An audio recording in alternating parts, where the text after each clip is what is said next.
So my role here is basically to provide you enough information about the student visa application process such that after this, you will be able to make an informed decision.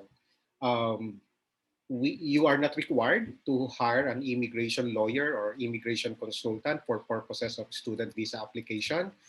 All the information is actually available through Canadian government website, that is canada.ca. So if you think you can do this on your own, you're confident, you're comfortable doing this on your own, by all means you can do that. But if you think you need help, then you may either hire an education agent or an immigration consulting firm like us. Right? Let me begin my presentation by introducing a little bit about our company. More than an education agent, we are an immigration consultancy firm with over 30 years of experience doing Canadian visa processing. Right?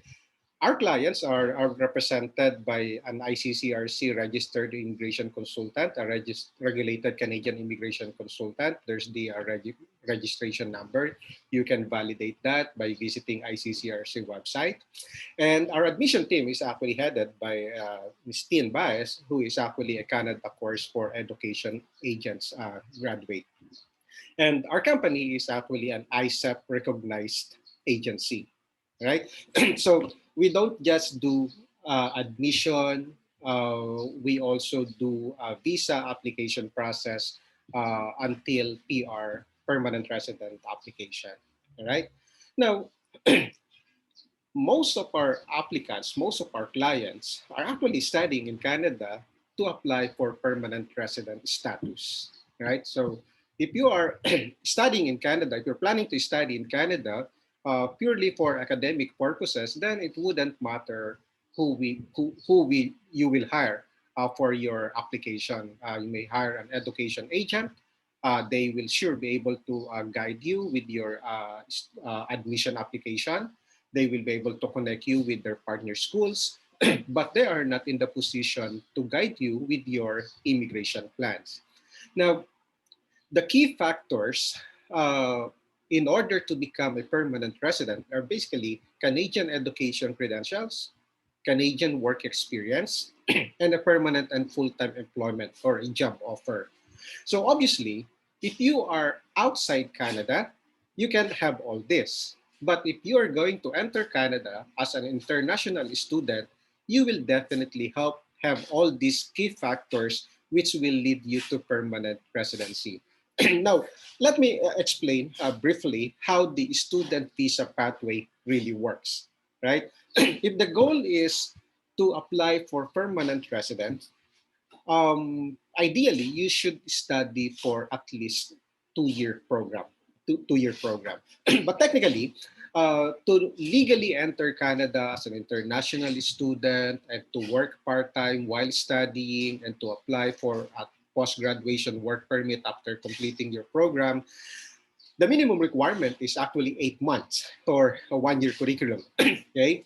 However, again, if you are planning to apply for permanent residency, ideally you should get a 2 year program, because if you study only for 1 year program, you will only get a 1 year post graduation work permit. If you studied for 2 years, you'll be able to get 2 to 3 years, usually 3 years post graduation work permit. That is important because if the goal is to gain at least 1 year Canadian work experience in order for you to apply for under the express entry system through Canadian experience class, what if you studied only for 1 year and then you were given a 1 year post graduation work permit, and it took you, let's say, 4 months before you land a job, right? So you will not be able to gain the 1 year Canadian work experience that will be able to make you qualify for immigration. So if you have a 3 year post-graduation work permit, you have a longer period to gain the necessary credentials for you to get the permanent resident status. Right? I hope that's clear. But depending on your circumstances, there are those who studied for only 1 year who are still able to get permanent resident status. I'm just saying it is safer if you will get a 2 year program. Now, as an international student, you are entitled to a lot of benefits. Your spouse may work full-time. Yes, if you have spouse, you have kids, you can bring them with you to Canada. Your spouse may work full-time, and your kids, your school-age kids, may study for free until grade 12. That's absolutely free. And then while you are studying, you are actually allowed to work part-time, uh, maximum of 20 hours per week. But during scheduled school breaks, you can actually work full-time. And that could be as long as 3 months, right? So you work part-time while studying. During school breaks, you may work full-time. Now, like I said, after completing your program, you may apply for a post-graduation work permit. And then this will be your chance to gain the needed work experience to apply for permanent residence. All right? Again, if you study for 1 year, you will only get 1 year post-graduation work permit. If you studied for 2 years, usually you'll be given up to 3 years post-graduation work permit. One of the scenario na pwedeng mangyari is that while you are studying, kung may kasama kang spouse, and yung spouse mo ay nakagain ng eligible work experience, nag-aaral ka pa lang, pwede nang mag-apply ng permanent residence ang iyong asawa. So mas magiging mabilis yung process kung may accompanying spouse. Alright? If you're single, of course, you need to complete your program first to gain yung Canadian work experience. So in a nutshell, that is basically how student visa pathway works. But a word to the wise, studying in Canada is not a guarantee that you will become a permanent resident. Right? I need to repeat that because this is important. There's no guarantee that you will become a permanent resident after studying in Canada. It's not automatic, it's not guaranteed. This is why it is very important na dito pa lang sa Philippines, pinaplano mo na. Why study at this school? Pagka-graduate mo, sa ang immigration pathway ka pwedeng mag-qualify. So that needs to be considered if the goal is to apply for permanent resident status. Kaya mahalaga na kung mag-hire ka rin lang naman ng assistance for your student visa application, you have the option to do this on your own, right? Information is available through canada.ca. Marami ring Facebook groups na nagpo-provide ng suggestion, tips, guide, and all that. Now, if you are not comfortable doing this on your own, so your option would either be hire an education agent, right? An education agent will be able to connect you with the school, right? Yun nga lang, most of the education agents would assist you doon lang sa kanilang partner school. On the other hand, Gateway to Canada is not just an education agent. We are an immigration consultancy firm, like I've said, with over 30 years of experience. We've been sending Filipinos to Canada since 1989, right? So an education agent will not be able to guide you with your immigration plan, but we can because we are an immigration consultancy firm. And dito pa lang, nakaplat na kung papaano ka magiging permanent resident. And we do not limit ourselves dun sa aming mga partner schools. So we let applicant decide kung saang school niya gusto. The way we do it, ito yung huge difference then between education agent and an immigration consulting firm. An education agent will tend to push yung partner school nila na dito ka mag-enroll. On the other hand, the way we do it, we ask our clients, saan mo ba gustong mag-aral? May preferred ka bang school? Kung wala kang preferred school, may preferred ka bang city, province, ano yung field na gusto mo, willing ka bang mag-IELTS, ano yung budget mo sa tuition, etc. So from there, our admission team will look for a program at school that matches yung preferences mo.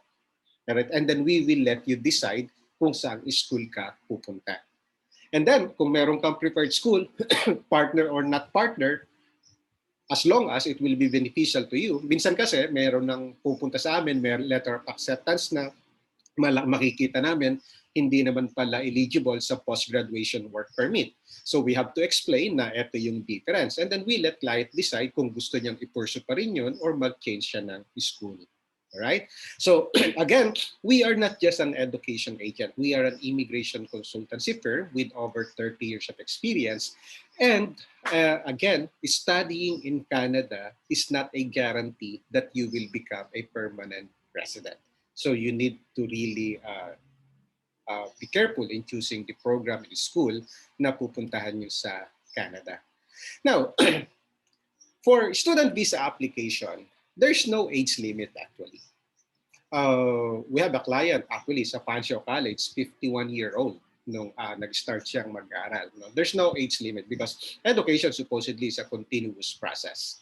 However, kung 45 ka na, by the time na mag-start ka ng schooling sa Canada, posible pa rin na maging permanent resident ka, may pathways pa rin. Kaya lang, medyo limited na yung options. Doable pa rin, pero medyo mas mahirap. Kung medyo, less than 45 years old, mas maraming mga options. There are more than 60 pathways para maging permanent resident ka sa Canada. Now, karamihan sa mga immigration programs may mga age limit. Or kung hindi man age limit, medyo hindi nila preferred yung lampas na ng 35 or 40, depende kung sa province. May mga programs, however, na wala namang age limit. So in that case, pwede pa rin. Alright? Ang pinakamahalaga, I think, na criteria kung magkukwalify ka for student visa is the financial capacity. Right? So dapat meron kang budget really to support yourself. No? Medyo mag-ingat din doon sa mga agents, consulting firms who will promise you na mag-o-offer sila ng bank loan, yung tipong didepositohan yung account nyo para makakuha kayo ng bank certificate for visa application. Ito yung tinatawag nilang show money. Problem yun dahil you need actual money to pay for your tuition. Right? So, hindi yan madadaan doon sa show money. So, kailangan meron ka talagang budget to support yourself para bayaran mo yung tuition and yung may panggastos ka doon sa mga living expenses. Alright? So, ang processing time, it used to be fast. Pwedeng 1 month lang, no? Hanggang 2 months yung processing. Pero right now, because of the current situation, medyo tumatagal na siya ng 3 to 4 months actually. Pero may mga nasubmit kami ng February na meron na ring result ngayong March. So mukhang bumibilis na rin. No? Ang ideal dyan is that you must be able to file your application sa visa office.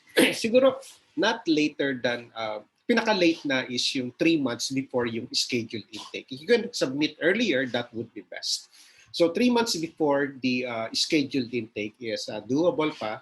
Pero shorter than that, I mean, kung halimbawa magsasubmit ka 2 months or 1 month na lang before yung intake mo, definitely hindi mo naaabutan yung class mo. So chances are, kailangan mong magpa-defer ng schedule. Alright? Ang start ng school, by the way, is every January, May, and September. So for those of you who are planning to join the September intake, if you will decide soon enough, possible pa rin po yung September intake. How much do you need to prepare? All right. So the technical requirement is that you must have funds for at least 1 year to cover your tuition and living expenses. All right? Ang tuition on the average is around 15,000 Canadian dollars for 1 month or something like 600,000 pesos. Okay, that covers the 1 year tuition. Of course, the tuition varies, no? Yun yung average. May mga schools do sa mga maliliit na cities na ang tuition lang is around 9,000, 12,000. But on the average, sa mga major cities, that would be around 15,000 Canadian dollars per year. Now, for the living expenses, you need to prepare at least 10,000 Canadian dollars if you're single. This 10,000 Canadian dollars pretty much cover your accommodation, food, transportation, and other incidental expenses during your stay sa Canada as an international student. Right? Pwede ka magtrabaho 20 hours per week. So that will help do sa mga day-to-day expenses. Pero do not think na kaya nyong erase yung tuition from your part-time income. So, yan yung magiging problem. Kung pupunta ka ng Canada as international student, dapat meron ka talagang funds readily available for your tuition. And it should not be dependent dun sa magiging future income mo, which may or may not happen. Alright? So, kung may kasama kang spouse, yung living expenses mo, allowance, should be 14,000. Kung may kasama kang anak, additional 3,000 each. Alright? So how do you convince the visa officer na meron kang ganyang amount? So the best way to convince the visa officer that you have the financial capacity is basically to apply under student direct stream. To qualify under, this is the priority stream, priority processing stream. So to qualify under this stream, dapat bayaran mo yung 1-year tuition in advance. Typically, the school would require a deposit ranging from 1,000 to 8,000. But you have the option to pay that in advance, yung 1-year tuition. Of course, yung question yun is, what if ma-refuse yung application? Refundable naman po yung tuition. Alright? Now, you also have the option to open a GIC account. Okay, this is guaranteed investment certificate accounts. Basically, a investment program for international students. Such that nandito ka pa lang sa Philippines, pwede mo nang ipadala yung pera mo sa bank account mo sa Canada. If you do that, tumataas yung chances ng approval dahil nawawala na yung doubt doon sa financial capacity mo. Kasi bayad mo na yung 1-year tuition, meron ka pang account sa Canada. Right? And if you will also take the IELTS exam, magka-qualify ka doon sa student direct stream. So priority processing stream siya. Right? IELTS may not be required sa Fanshawe College, but if you want to apply under student direct stream, you should take the IELTS exam. And we highly recommend that you take the IELTS exam. Right? Mas tinitingnan na seryoso yung application mo kung meron kang IELTS. That is advice from the immigration officer sa Manila Visa Office. Right? Now, if you don't have a plan na mag-apply under student direct stream sa regular processing ka lang, then you may still pay yung 1-year tuition. You may still open a GIC account. Right? Ngayon, kung hindi mo siya gagawin, magbabayad ka lang ng deposit, hindi ka mag-open ng bank account, then you need to show na meron kang cash in bank. No? Under your name, or pwede ka namang may sponsor. Yung sponsor mo, however, dapat may establish yung financial capability nila. Dapat meron silang financial capacity. Meron kang uncle, lolo, parents na nasa Canada o nasa US o nasaan man, magbibigay sila ng letter of support, sasabihin nila, sagot nila yung ganitong amount, kaya nila yan dahil ito yung pera nila sa bangko, etc. So that will also work, right? So again, the best way to convince the visa officer that you have the funds is to apply under student direct stream. Bear in mind that one of the common reasons, I would say top reason why an application for a student visa is being refused is because of the financial capacity. Because the applicant was not able to convince the visa officer that you have the funds. All right? Now, moving on, nasa latter part na ako ng presentation. After this, Ms. Ina will discuss more about Fanshawe College and what it has to offer for you as an international student. But before that, let me just show you some of our clients who are now actually, some are already permanent residents in Canada. Yung case nila Sir Miss Dana May Rodriguez and Sir RJ, they are both registered nurses. Si Miss Dana ang nag-aral, pero naging PR sila dahil kay Sir RJ. Dahil nagkaroon siya ng work experience, nag-qualified siya sa PR, then we processed yung application niya for PR. And sa case nila, nag-avail sila ng what do you call this? Full package from student visa hanggang PR application. So until the end, we supported their application for PR. You can verify these testimonies through our Facebook page. You can communicate with them, ask for their experience. They are very responsive, actually. So there's an actual link that you may verify. Now, do your due diligence. Before hiring us, check us out, ask around, ask about our client's experience, and then from there, come up with an informed decision. Alright, so another client is Sir April, tsaka yung kanyang spouse. Nagpunta naman sila ng Manitoba. Their comment is that we are very meticulous and detailed pagdating sa documentation. We do that because there's no interview. The visa officer will make a decision based on the documents that you are going to submit. Right? So kaya medyo meticulous kami pagdating dun sa documentation. Sometimes, na-review nyo na, you gave an approval, na-review na rin ng specialist, documentation specialist ninyo. Pagdating sa QA, may mga nakikita pa rin na inconsistency, so binabalik namin yan sa drawing board. So we need to correct this and that. No? So dumadaan siya sa process. Unlike kung mag-isa ka lang nagagawa nito, based doon sa nakita mong checklist ko, kompletohin mo, pag sa tingin mo ay kompleto na, isasubmit mo. So walang checking. In our case, walang series of checking na nangyayari. Kaya mas susceptible kayo doon sa mga common mistakes. So yung mga common mistakes na yun, pinagdaanan na namin. So pwede namin kayong iiwas. Alright? Si Miss Julia naman is a grade 12 student. Kagagraduate niya ng grade 12 dito. Nag-decide siya na mag-pursue ng bachelor degree niya program sa Canada. So, mas madali ipa-approve actually yung grade 12 student. So, wala pa kami experience na refuse yung grade 12. Pero doon sa may mga bachelor degree na, challenge siya, pero as long as tama yung naging diskarte, yung pagpili ng program school, and may financial documents naman, wala naman talagang dahilan para ma-refuse yung application. So usually, ma-refuse ka lang talaga dyan dahil dun sa tawag dito, sa financial capacity. Alright? Alright. So that basically ends my presentation. If you have questions, there is a Q&A box, I think, below your screen.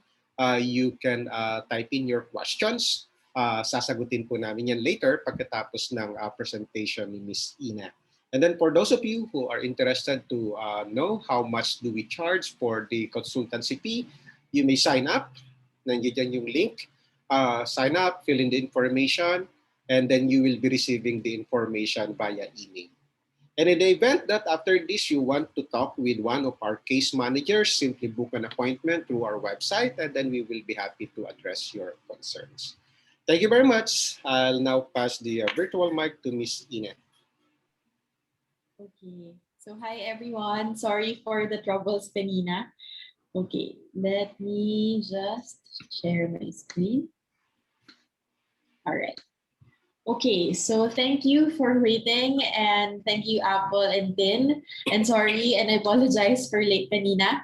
So I will be discussing Fanshawe College, and I'm the international representative of Fanshawe for the Philippines. So kahit nasan po kayo, basta Filipino, I will be together with Tin and Apple, kami yung contact person niyo if you're going to pursue your application in Fanshawe College. So first thing, Fanshawe College, we are located in London, Ontario, which is a 2-hour drive from Toronto Airport. So later on, I will be sharing with you the arrival service package that we provide to students, since not many of our students would have family members who are living in London and can bring them from the airport to London City. So it's 2 hours away from Toronto Airport. And in terms of our student population, we have 22,000 full-time students, and 7,500 of them are international, representing 104 different countries. And also, in terms of our programs, we are a leader in work-integrated learning, since most of our programs would have placements or co-op. So ano po ba ang placements and co-op? Placement, it's actually counted via hours or weeks or months. And generally, it's not paid, but it will depend, for example, in the company or organization where you will be spending your placement, if they will give you some sort of allowance. But overall, placements in Canada in your program are not paid. On the other hand, yung co-op po naman, or cooperative education, it's actually the minimum is 4 months and the maximum is 8 months. So it's part of your program, like placements. And this one, it's paid internship. So for the 4 months or 8 months that you will be spending in that company, Your paid internship will be sometimes higher than a minimum wage, or some companies also offer students na yung entry level, yung ng company nila yung binibigay for co-op. So it really depends on companies. And if ever your program that you're eyeing for in Fanshawe College has a co-op or has a placement, I would really recommend you to take that program, because for co-op alone, 87% of our students get jobs from the same company where they spent their co-op right after graduation. So somehow yung companies po na yun, they use that co-op time, 4 months or 8 months, as your training already, since they've already invested their time and you already know the ropes of their company.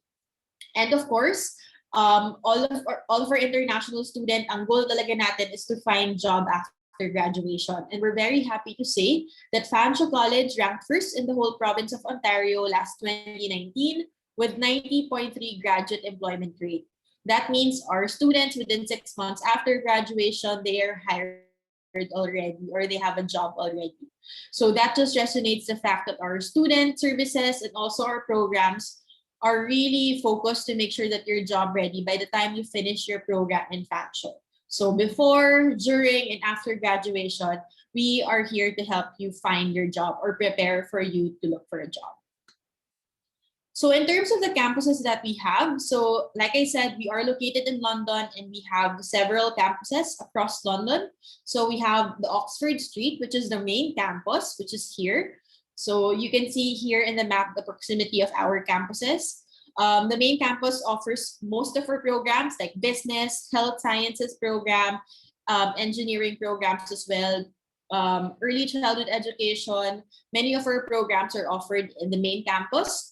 5-minute walk from the main campus, we also have the Center of Applied Transportation Technology for our science, trades, transportation program students. And also we have the Aviation Center that is right beside London International Airport. And because we have aviation programs to international students, and not many schools in Canada can offer aviation. And we're very happy to say that Fanshawe College is one of those schools. And also, if you are into digital, performing arts, culinary, tourism, and hospitality, we have a place for you in downtown. So we have 2 main buildings in downtown area in London. So we have a specific building for School of Digital and Performing Arts. And we also have a separate building right across it, the School of Culinary, Tourism, and Hospitality. And last but not the least, we also have London South Campus, which is our newest campus in London. And this one, it's only for graduate certificate programs for international students. We have very few programs offered here. So if you want to know which specific campus your program is being offered, you're free to check out our website, and it also is going to be shown in your LOA as well. And aside from London, our campuses in London, we also have campuses in regional campuses in St. Thomas, Woodstock, and Simcoe. Not all programs are offered here. We have very specialized programs that are offered in our regional campuses. And that is because it's fairly fewer as compared to our programs in London. But still, you have access to accommodation, you have access to student services, and also there are jobs available in those areas as well. So in terms of the programs that we offer, we have 200 plus programs across 17 areas of study. So here are just the list of the program areas that we have, and many of our students are, especially Filipinos, are applying for business, community studies and education that covers early childhood education, construction and trades, culinary arts, health sciences, IT, nursing, science and engineering, tourism, hospitality, and also transportation. So in any program that you finish in Fanshawe, we also have different type of credentials na pwede nyong tapusin. So we have degree programs, we have post-secondary certificate na 1 year, we have diploma na 2 years, we also have the advanced diploma na 3 years. And if you want to do skills upgrading in Canada, we also offer graduate certificate programs that would range from 1 to 2 years. And also, all of the programs that we offer to international students na full-time, they are eligible for a post-graduation work permit. So even, for example, yung mga preparatory courses namin, like pre-health, yung general arts and science, if you are a grade 10 student, pre-media, pre-technology, all of those, and also our full-time programs, yung mga diplomas na and graduate certificates, they are all eligible for PGWP. So technically, all the investments that you will have or you will make in Fanshawe, it won't be put to waste because technically you will be eligible for PGWP eventually. So for the student services that we have, like I said, upon landing in Canada, we have a Fanshawe Cares Arrival Service for our students. So this will include, before the pandemic, it includes airport greeting, shuttle from Toronto to London, 2 nights hotel accommodation when needed.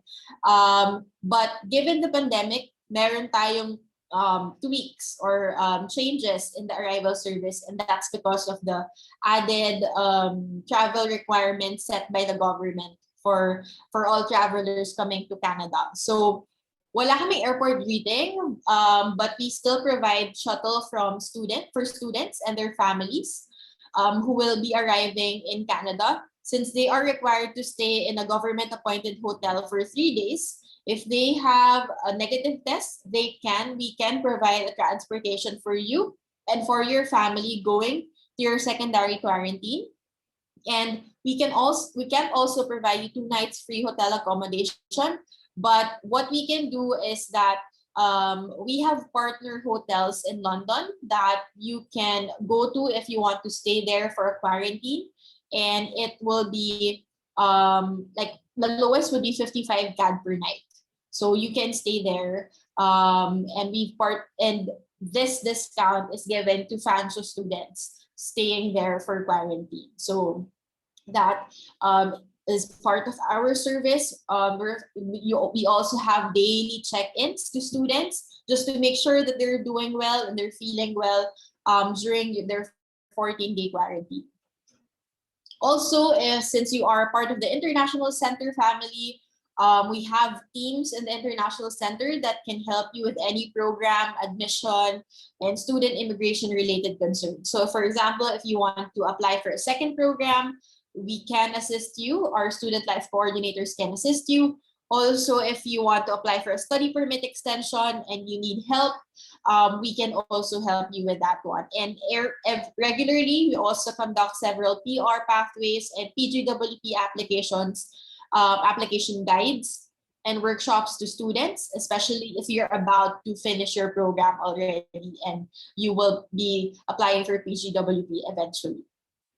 Also, for all academic assistance, we have the Learning Center. So if you're having troubles with your subjects, or if you have questions with regard to your program, we have academic advisors. You also have your own program coordinators. So the program coordinators are actually it's assigned for each program. So you will actually meet them during your program orientation, first of few days before the start of your class. So there, they will give you the expectations for students in the program. What are the things that you need? What should you prepare for? And also, anytime that you have a question, you're free to reach out to them and they can assist you with your concern. Also, probably the reason why we have a very outstanding performance in terms of our employment, our student employment, that's because of our Career and Employment Service Center, which is a one-stop shop access to everything that you need to know about job readiness in Canada. So for example, we have career fairs. Right now, we have virtual career fairs to students, and we're doing it twice every year. And we also run workshops all throughout the year. If you want some help with regards to your job search, or if you want to do a mock interview so that you will be at ease on your real interview, we can also help you with that one. And as a student in Fanshawe, you would have your own access to our dashboard for all part-time, full-time, and summer jobs available from our partner companies. And also, if you have programs that would have placements or co-op, you don't really need to worry about those placements in co-op because we have someone that can help you prepare for that specific portion of your program. So studying in Fanshawe, like what Apple said, we have several intakes. So most of our programs are offered in fall, and that starts in September. Winter starts in January, and summer starts in May. There are very few programs offered in May because technically that's the school break, and not all. We have repairs going on in the campus, and some teachers are also not allowing them to have loads during summer. So right now we are currently accepting applications for September 2021. You still have time. I think if you can start your letter or school application as early as this month, and then start your visa application by next month, you will still have you can somehow get your results before September. And so if ever you're going to start your application, I would advise you to also take into consideration the visa application processing time, because right now it's taking a while in the Philippines. So we don't want you to cram and worry about you not having your study permit approval weeks before the start of class. So as much as possible, please book an appointment with Tin and Apple and their team so that they can help you in terms of like timeline wise. So for tuition fee and living expenses, program tuition and fees for 1 year or 2 semesters would be around 16 to 18,000 Canadian dollars. And this one, your tuition fees are already inclusive of bus pass.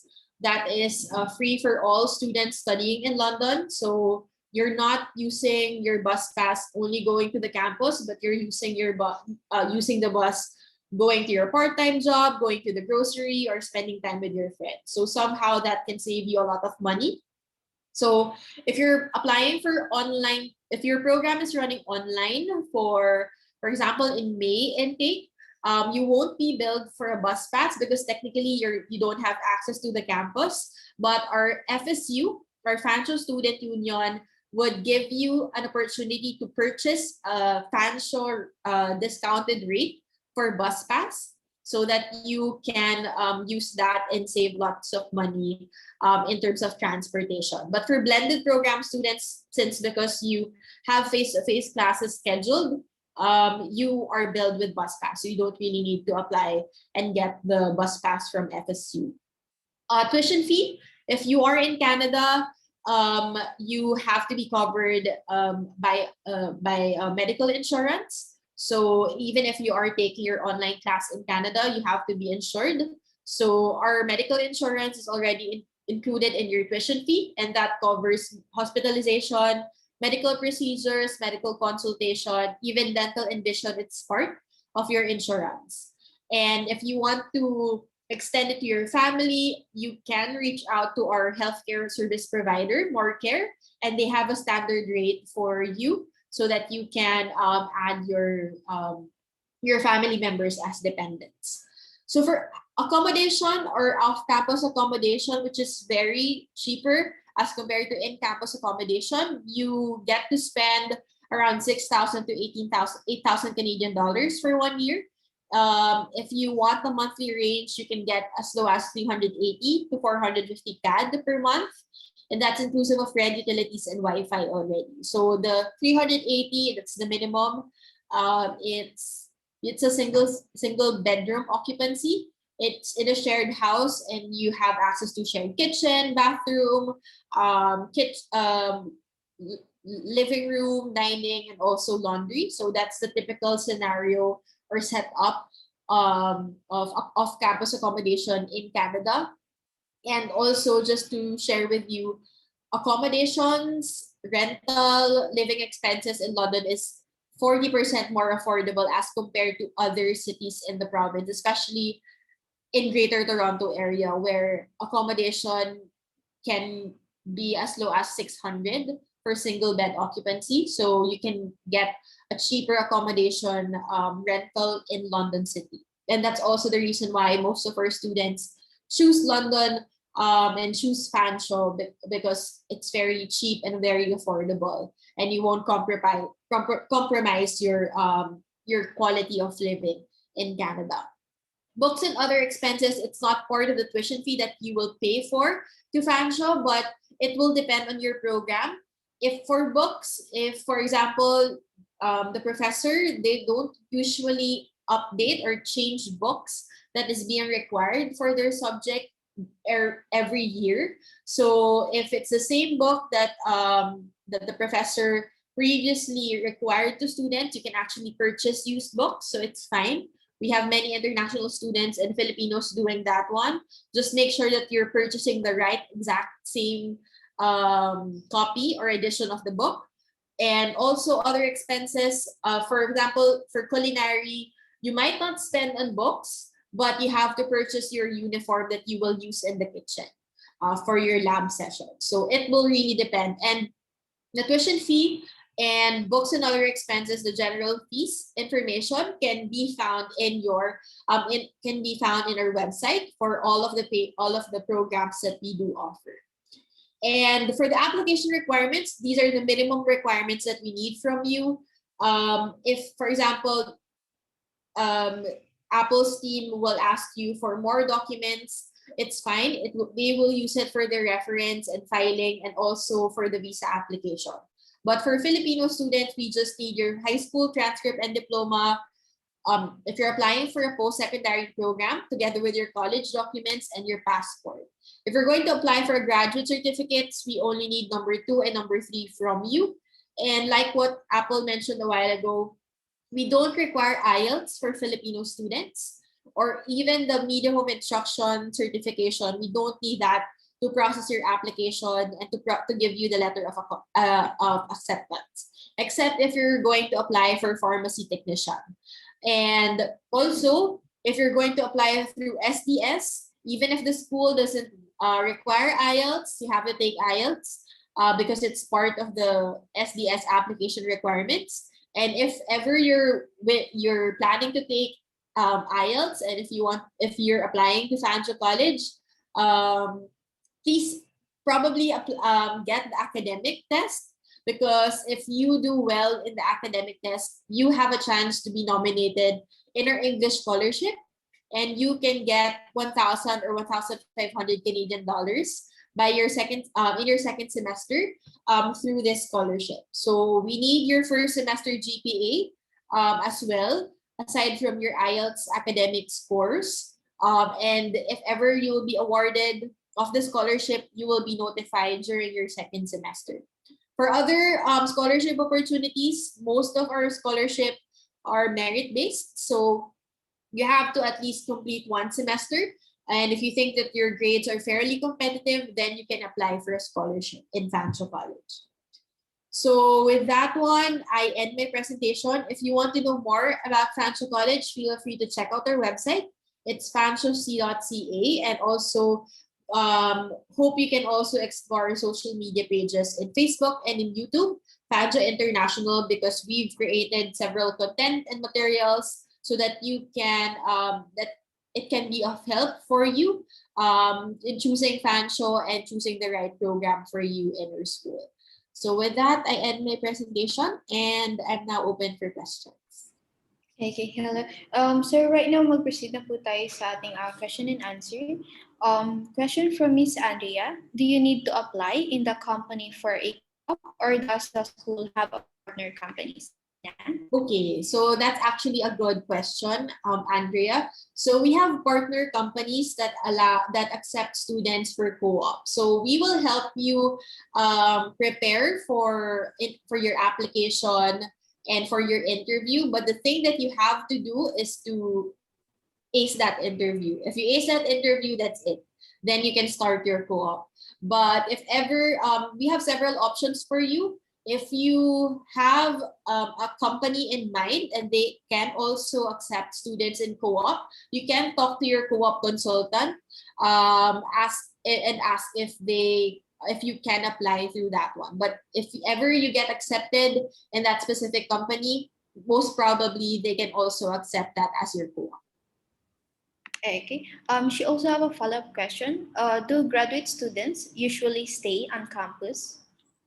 Okay, so right now our campus is still restricted. So only blended program students. So blended means you have online and also face-to-face classes. So if you have a face-to-face class, actually hindi yung buong section nyo or buong class ninyo yung makakapasok ng school. Meron pa ring schedule because our lab classes reduced din talaga, like 50% lang yung pwedeng mag-occupy nun because we have to follow physical distancing in our campus. So if you are in a blended program student, you are a blended program, you have access to the campus and you can only go to the campus on that schedule. After that, after your class, you have to go back. Same with our staff. Meron lang specific people ang pwedeng pumuntang school kasi ngayon inayos pa namin and may physical distancing pa rin talaga. Okay. Next question from Miss Julie. Since I'm coming with my husband, may I know if there are many work opportunities in London? I'm an accountant and he is a tourism graduate. Either of us can study so we may consider work opportunities. May I ask for a general idea of how London is a city in terms of these opportunities? Okay. Actually for Fanshawe College po, yung mga programs nila is actually yun yung mga in demand doon sa kanilang city or doon sa province po nila. Miss Ina, you may further elaborate po? Yes. So business, manufacturing, supply chain, trades, logistics, even transportation. Ito yung mga top jobs. And IT pala, IT and digital. These are the top jobs talaga in London. So you can go to LEDC. So that's London Economic Development Council. So they somehow give you an overview of how many companies that are present in London. Right now, we have 15,000 companies present in London. Mas madaming small and medium enterprises and or companies. And sila din talaga yung nag-hire ng mga international students and OWPs. Aside from the large companies. Kasi pag large companies, medyo meticulous yung yung hiring process. But generally, based on the experience of our students and their spouses, yung mga small and medium-sized companies, yung easily nakakakuha sila ng part-time and full-time job. So there are jobs available for you here in London, and also depende na rin siya sa tao. So if you're very much willing to look for jobs and you fit the right if that job very fits well with you and your skills, then you can land it. Okay. She also have a follow-up question po. Also, are there accounting or business programs as well as hospitality with co-op? I think most hospitality and business programs selected lang yung mga with co-ops, right, Miss Ina? Yes. So for our business and accounting programs, if you're looking for a diploma, yung mga business diploma programs namin, usually may co-op talaga sila. For tourism, hindi siya co-op technically, but it's more of like a placement. Meron kang yung third semester mo, you will spend it with a hotel. And since placement to, like sinabi ko kanina, it's not generally paid. Pero usually yung mga hotels, they give you allowance. And yung mga tips usually dun yung nakukuha. Okay, we have a question from Miss Andrea. Is it difficult to get in the school? What advice you would give to be able to be chosen among many applicants? Okay, Miss Ina, I think mas masasagot niyo siya. Yes. Okay, so it's not actually mabilis lang talaga yung process namin. If you have the complete documents with you, we can issue your letter of acceptance in a matter of 24 hours. And if the program is still open. And also, I forgot to mention, if you will be applying through Proactive, Gateway to Canada, waive the new application fee. So they know how to recommend programs for you. They know what are the documents that you need. So as long as the program is open and you're fit for it, then we can easily accept you in the program. If ever man ineligible ka, hindi ka naman totally decline, but we will give you another chance to find a new program and give you the letter of acceptance. Okay, perfect. So far, wala na po tayong questions sa ating Q&A box. Pero sa mga attendees po natin and sa mga nanonood ng Facebook Live, baka po may mga other questions or concerns po kayo. Enter nyo lang sa comment section or dito sa ating Q&A box below para at least ma-address po natin yung sa concerns nyo po. In, I just want to add dun sa question about employability. We have many graduates na sa Fanshawe College. Lahat sila actually employed. So walang unemployed. In fact, while studying, almost all of them are working part-time. And then pagka-graduate nila, meron silang full-time job. And marami-rami na rin sa mga graduate ng Fanshawe College na pinadala namin, yung may mga nomination na from Ontario Immigrant Nominee Program. So if it's a question ng employability and pagiging permanent resident, there are opportunities for you sa Fanshawe College and London City sa Ontario. Thank you. Okay. We have a question from Mr. or Miss Jam. I'm a graduate of Marine Transportation. What's the best program for me? Okay, actually hindi lang tayo nagbe-base doon sa inyong work experience in terms of programs or pati doon sa inyong educational background. Actually, in terms of choosing program, you can take any program na gugustuhin nyo po and na ma-justify nyo doon sa inyong application or doon sa visa officer. So, mas maganda po, i-check muna or i-send nyo po yung inyong resume and then let us know yung inyong preferences para at least po mag-guide po namin kayo sa program sa Fanshawe College po. Okay, from Miss Andrea, what's the difference between getting a master's degree and a graduate certificate since I think Fanshawe only offers a graduate certificate. Okay. For master's degree, actually, yan yung pinaka-higher educational credential.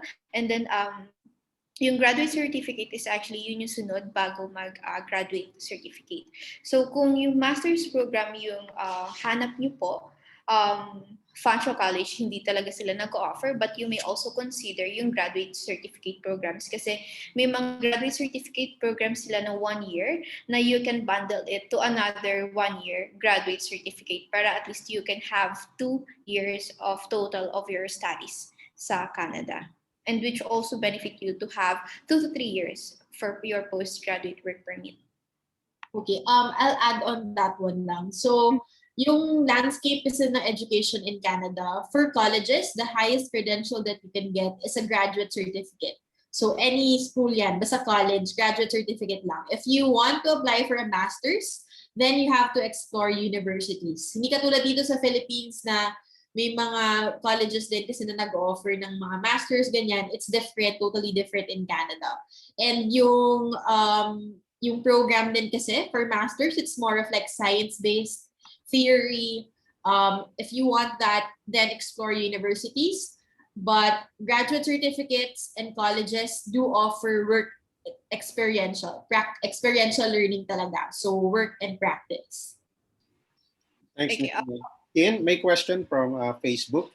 Question goes, I'm planning to enroll ng 3D animation and character design. I would like to ask if kung malaki ang chance na magkaroon ng work related to the field. I think this is for you, Miss Ina. Yes, okay. So that's actually a good question. And timing din to kasi few weeks ago, we had a program launch ng mobile app development. So yung program coordinator for the mobile app, mobile development program namin na bago, she mentioned that yung mga game design, game development students namin, madami silang job available. Kasi online na rin talaga yung mga jobs nila ngayon. Meron silang mga companies na nagbibigay sa kanila ng jobs and services all the way from Vancouver, and they can do it online. Zoom lang yung means of communication nila and email, and they get the job done and they get paid for each output that they provide. So yes, and I think yun na rin yung advantage ng pandemic. Kung hindi ka man reportedly going to work physically every day, you can also seek full-time jobs na part-time since not all talaga are back to physically reporting to work. But yes, IT design, it's a promising industry in Canada, especially in London. Okay. We have a follow-up question from Miss Andrea. You can take two graduate certificate programs at the same time to extend your study time to 2 years. Okay. Yung sa graduate certificates kasi, if yung kukunin nyo is yung 1 year na graduate certificate, kailangan nyo muna siyang matapos for 1 year. And then sa inyong letter of acceptance, kung gusto nyo is diretso 2 years, yung inyong kukuning program, possible siya with Fanshawe College. So hindi nyo nakakailanganin mag-apply for your second year program pagdating nyo sa Canada, and then apply for another visa application to extend or para magkaroon ka ng valid permit or visa sa stay mo sa Canada. So habang nandito ka pa lang or sabay na natin siyang i-apply sa iyong visa application para pagdating mo doon, magiging smooth or dire-diretso lang yung studies mo. So kailangan nyo munang tapusin yung 1-year program or yung unang graduate certificate program before you move forward doon sa pang second year na graduate certificate program nyo po.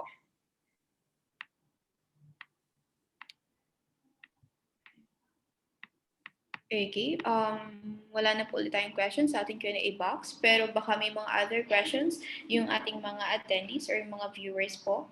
There's a question over Facebook again. How about companies on animation? Are they giving LAMIA or do they assess for OINP?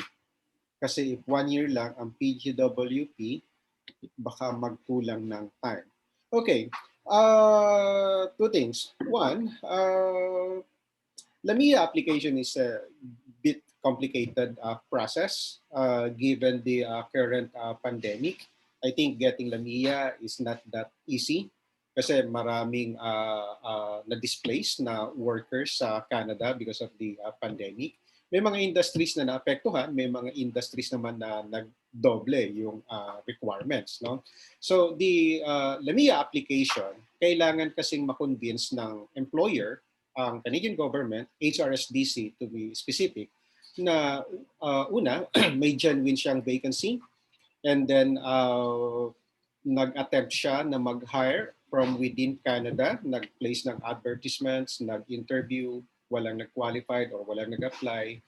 Only then, napapayagan siya ng government na mag-hire outside Canada. So, dun pa lang siya mapaprocess. So, medyo mahirap maghanap ng LAMIA at this point. No? In fact, sa Alberta, naka-restrict ngayon yung issuance ng LAMIA. While there are companies in Ontario na nagpa-process din na kumukuha ng LAMIA, pero we wouldn't know which company is willing or not.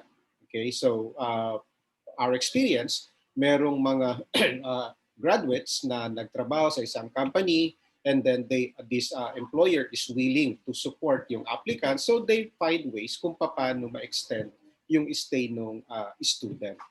But just the same, it is really important na 2-year yung program na kukunin mo. Now, yung pangalawang part is that yung sa OINP,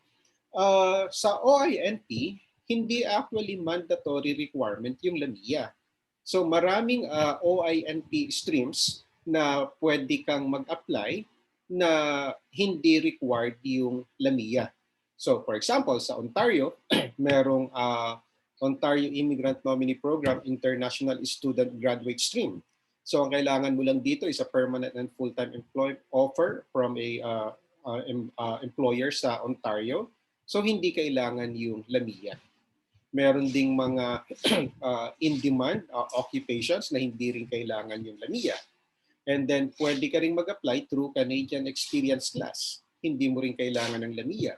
Kailangan mo lang is 1 year na Canadian work experience. So if you have a 3 years post-graduation work permit, that is quite a long period para makagain ka ng 1 year Canadian experience. At kung 1 year lang yung kukunin mo, like I've said earlier, medyo could be tight and tough situation yan. So we wouldn't recommend, lalo na if you're single going there, tapos 1 year lang yung program na kukunin mo, there's this risk na hindi mo ma-meet yung requirements for PR.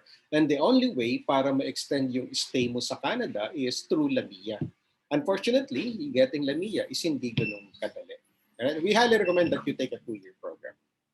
Thank you. Okay, we have a question from Miss Julie. Interested po ako sa 2 one-year certificates. May additional requirements ba? Kasi in terms of processing, based on your explanation, sabay naman siya, so no hassle when you are there. PGW eligible din siya. Okay. For admission requirements, it's almost the same po as long as you have your bachelor's degree to qualify doon sa graduate certificate. And then, yes, lahat ng programs for Fanshawe College is PGWP eligible naman. Yes. I-add ko lang pala. When you apply for PGWP, since it's only given once as for international student, you have to wait for your second program to complete before you can apply for PGWP. Kasi if you will apply middle, after first program pa lang, tapos nag-spend ka ng PGWP, tapos mag-a-apply ka, mag-continue ka ng second program.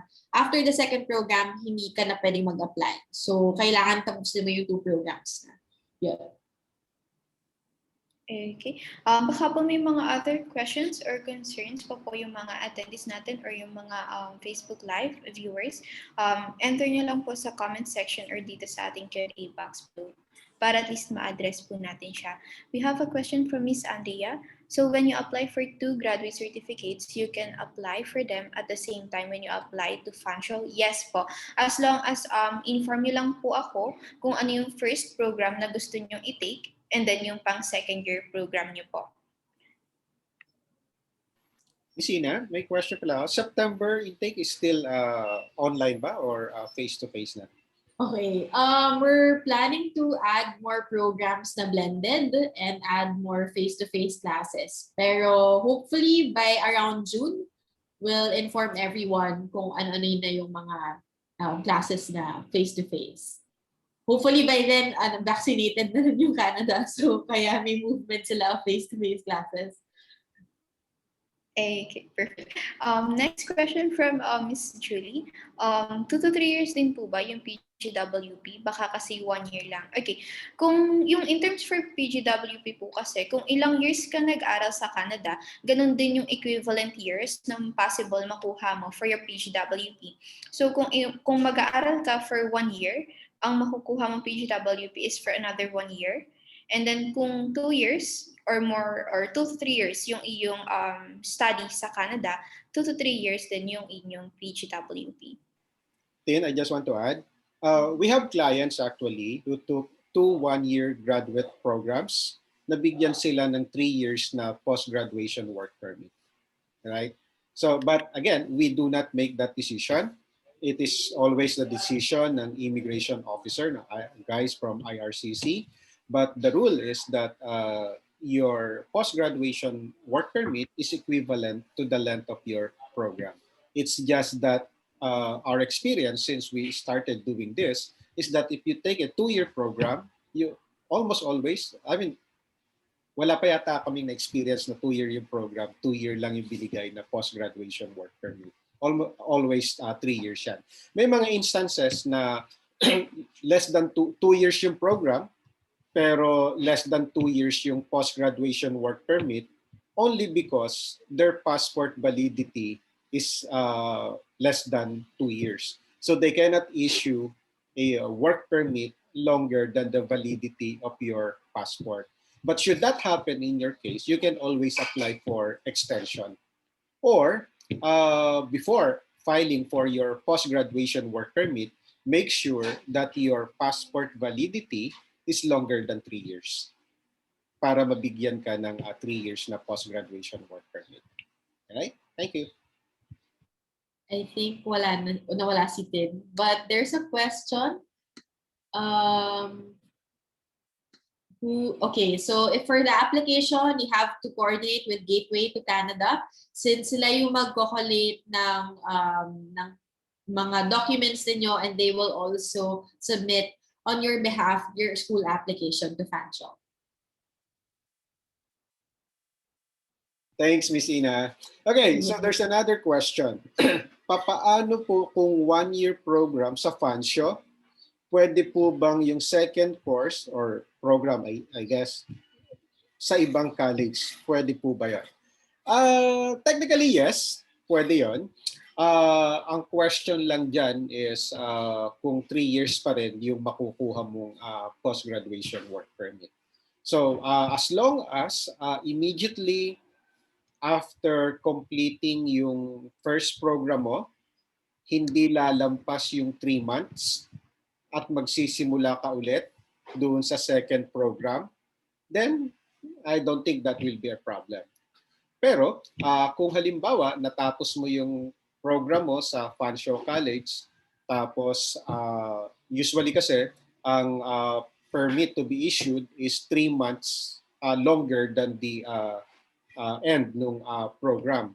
So make sure na hindi ka pa graduate sa Fanshawe College, nakasubmit na yung extension ng study permit mo. Pero kung ang question mo naman ay dito pa lang, meron ka ng letter of acceptance sa Fanshawe College. At the same time, meron kang letter of acceptance sa another college. You will be issued a visa based dun lang sa first program mo. So, but you can always apply for extension pagdating mo dun sa Canada. So, hindi ko alam kung ano yung context or rationale why you will do that. Pero yeah, technically doable yon. Meron lang mga fine details na kailangan mong siguraduhin na ma-comply mo. Otherwise, kasi kapag nasa Canada ka with a study permit, you cannot stay in Canada longer than 3 months na hindi ka actively nag-a-attend sa school. You will be reported by the school na awol na or something like that. So that will be a problem. Right?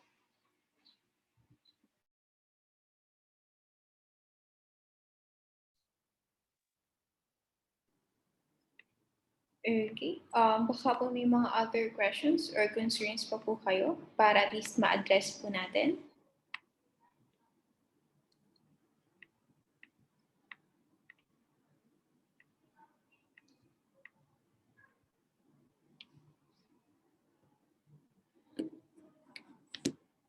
Okay. From Miss Andrea, what's the school culture like, especially for international students? Miss Ina? Okay, so for international students, we're very welcoming to international students since they bring life to the campus talaga. For Filipino students, to be exact, we're actually ranked second sa whole international student population. So, if medyo worried ka na baka wala kang Pinoy na makakasama sa program mo, most likely may isa or dalawang makakasama ka sa program, or kahit sa London, madami na rin yung mga students namin na even after the program, they decided to stay in London. So, culture, I think it's very, parang nai-imbibe na rin ng Filipino culture somehow yung London. And also, in the international center itself, kilala na nila yung mga Pinoy na sobrang active, sobrang madaming tanong. So, they're very engaging as well. They're very, parang they accommodate na talaga yung different nationalities. And they appreciate Filipinos kasi unang-una, hindi tayo nahihirapan to express ourselves in English. So they appreciate that one. So yeah, you're very welcome. Filipinos are very much welcome. And international students in general are very much welcome in Fanshawe. And in London, landlords as well, they are very accustomed to international students. So alam na nila yung mga typical setting, na may mga families talaga na pumupunta together with the student. So yung mga accommodation options din, it's very flexible and variety din siya. Okay. Related dun sa answer or dun sa question po kanina, Miss Ina, may question si Miss Julie. If you can give us an idea of London in terms of population, culture, diversity, is it metropolitan, yung kainan, entertainment, kahit quick lang? Kahit quick lang. So it's like a metropolitan city. It's also considered as a medium-sized city. We don't, kung i-compare natin siya dito sa Philippines, if you are familiar with Blue Valley, parang ganun yung London. So, merong mga companies available, may school, tas may residential area, and very laid back. Hindi siya katulad like Makati, kasi downtown, parang Greater Toronto area yung Makati, or downtown Toronto yung Makati. Pero para siyang New Valley. So, very laid back lang. Tapos, 22 minutes yung commute. So, hindi katulad dito sa Philippines that it will take you a while in going to different places. And madaming parks and open spaces wherein you can jog, you can walk, you can bike, and you can spend time with your friends. So it's a very laid back. Medyo may adjustment lang for most students kasi sinasabi nila maaga nagko-close yung mga establishments in London, but it's generally everywhere in Canada. Maaga talaga sila nagko-close, hindi katulad sa Philippines na until 11 p.m. yung malls. So may a bit of adjustments, but after a while, they really like yung laid-back lifestyle.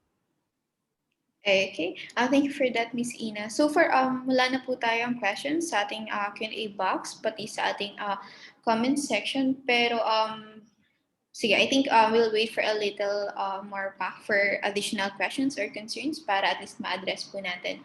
While we wait, Miss Ina, baka po may mga final remarks or anything, a message para sa ating viewers po today. Okay, so thank you for joining. And kahit siguro next year pa kayo mag-start ng application, but attending this webinar, it's actually a first good step.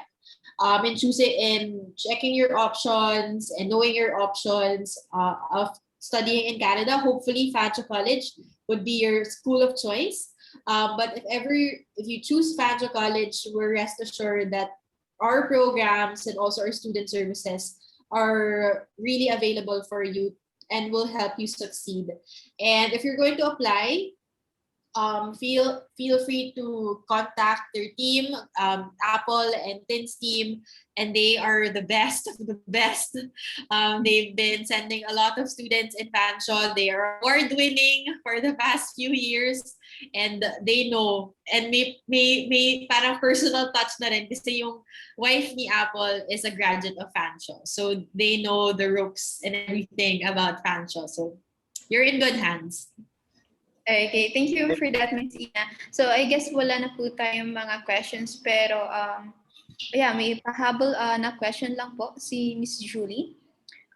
Cost of living, you mentioned, is lower than Toronto, or housing lang yun applicable? How about maybe the cost of a one-bedroom for family, Ms. Ina?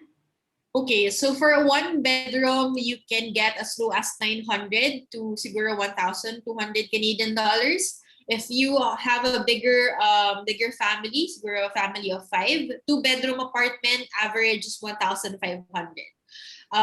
It's lower, of course, in London versus Toronto kasi yung mga medyo okay or fully furnished apartment in downtown Toronto, siguro ang minimum niya is 1,000 Canadian dollars. So accommodation is fairly cheap and makakamura ka din kasi sa transportation kasi kasama na siya sa bus sa tuition fee mo. So that's also one parang difference in terms of living.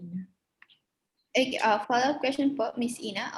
For Filipino community, kung meron daw for London? Yes. So may mga students kami na nagstay na talaga doon. And because they want to live in London after graduation. And sila na rin kasi talaga yung tumutulong sa mga incoming students maghanap ng accommodation. So if you join yung mga Facebook groups in for Fanshawe students, madami doon mga current students na nagtutulungan. Parang bayanihan na din. They've been in that situation, so sila naman tutulong sa inyo to look for accommodations. Okay, perfect. Okay, thank you daw po, Ms. Ina.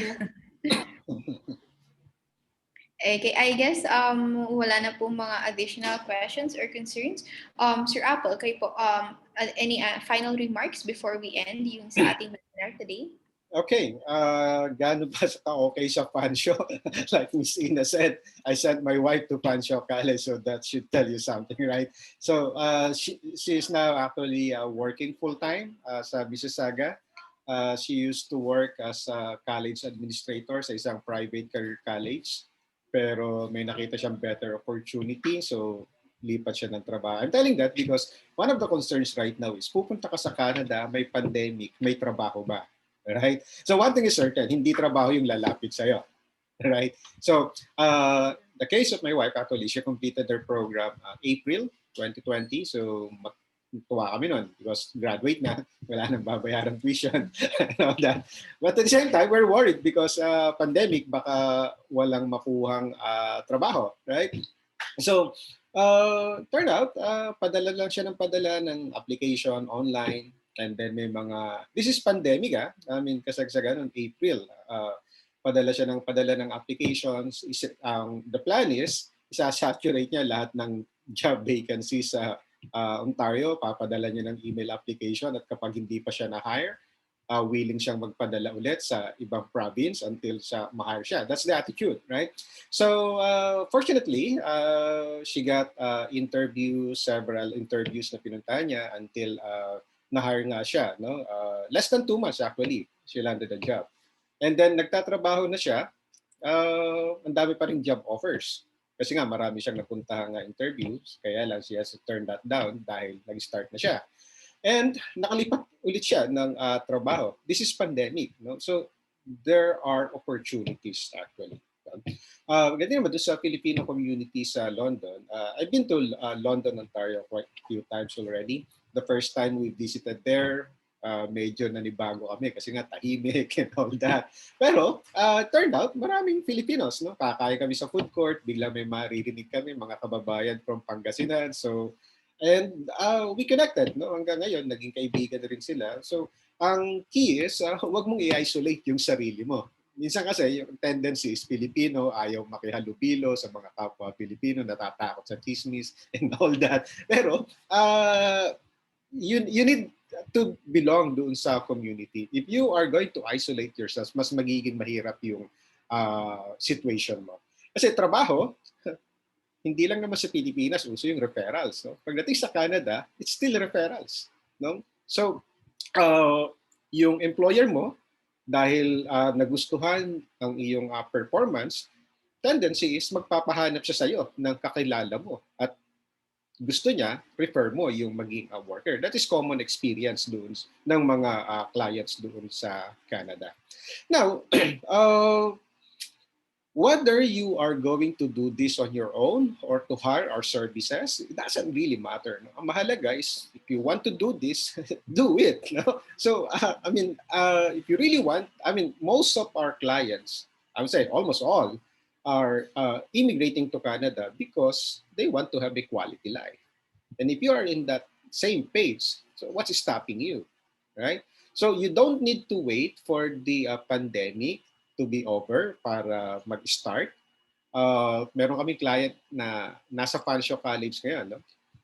July 2020, she's a nurse, no? Nag-start siya ng application sa amin. And November 2020, nasa Canada na siya. Right? So, taking healthcare administration. Pero kung hindi nga siya nag-decide, kung nagpatakot siya sa pandemic, yung uncertainties and all that, so nandito pa rin siya. Right? So, all you need to do really is decide. And once you made a decision, make a commitment do sa decision na yun, then everything will follow. We may not be able to guarantee approval ng application, but one thing is certain, medyo nasasaktan din kami kapag may refusal, pine-personal namin. Kaya we would encourage na to refile the application, no extra fees. So check us out. Visit Gateway to Canada, visit our Facebook page, ask around, message nyo yung mga clients namin na nag-iwan ng feedbacks. They are very responsive. And from there, you decide. Right? Kasi dreaming for a quality life is one thing. But doing something to make it happen is another. There's a huge difference there. No? We cannot make that decision for you. But if you decide na i-hire kami, then pagtutulungan po natin yan. Alright?